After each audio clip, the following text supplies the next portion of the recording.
the list? We'll just rock and roll through them. Yeah, we can kind of jump around a little bit. Something I want to talk about, because it's super popular right now, are collagen supplements.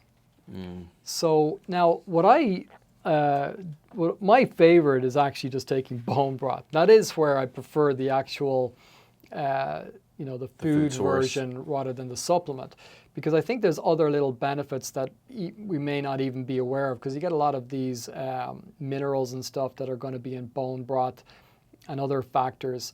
And I've always found when I take bone broth in particular, I notice my joints becoming like bulletproof.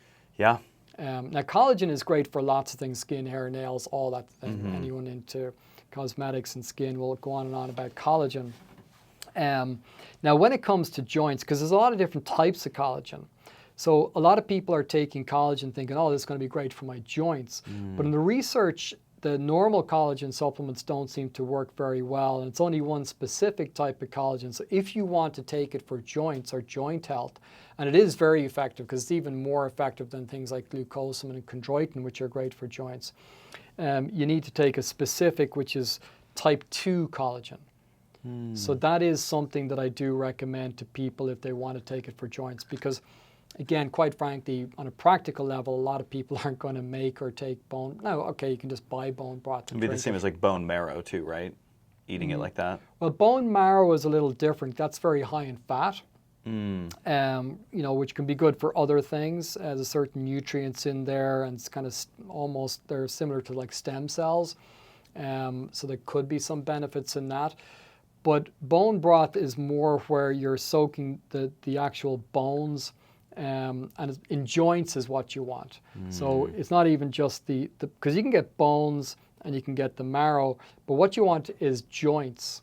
Interesting. So I would always get these different, I would go to the farmer's market and get all these bones that are joints. And then because when you put it in the fridge, it's very gelatinous. So it'll, like in the jar, if I put it upside down, it won't come out because there's a huge amounts of gelatin, which is the And collagen. are you sticking to like bovine, or are you doing chicken? What's your preferred source? Does it really matter? It doesn't really matter.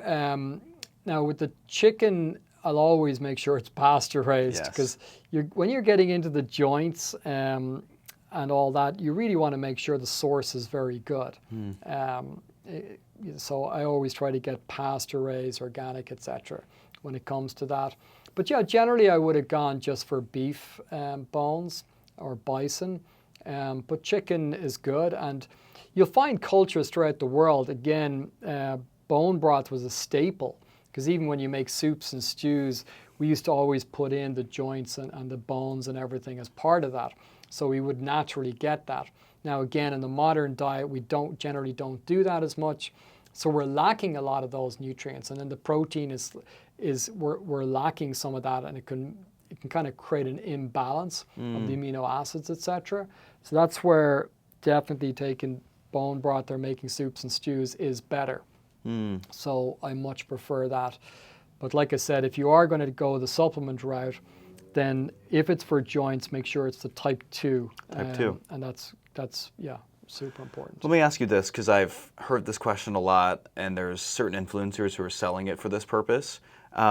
Is taking like collagen powder a good source for like building muscle as a protein source? So when we're going back to all those amino acids, glycine is going to be super high in those amino acids that make up sort of the collagen.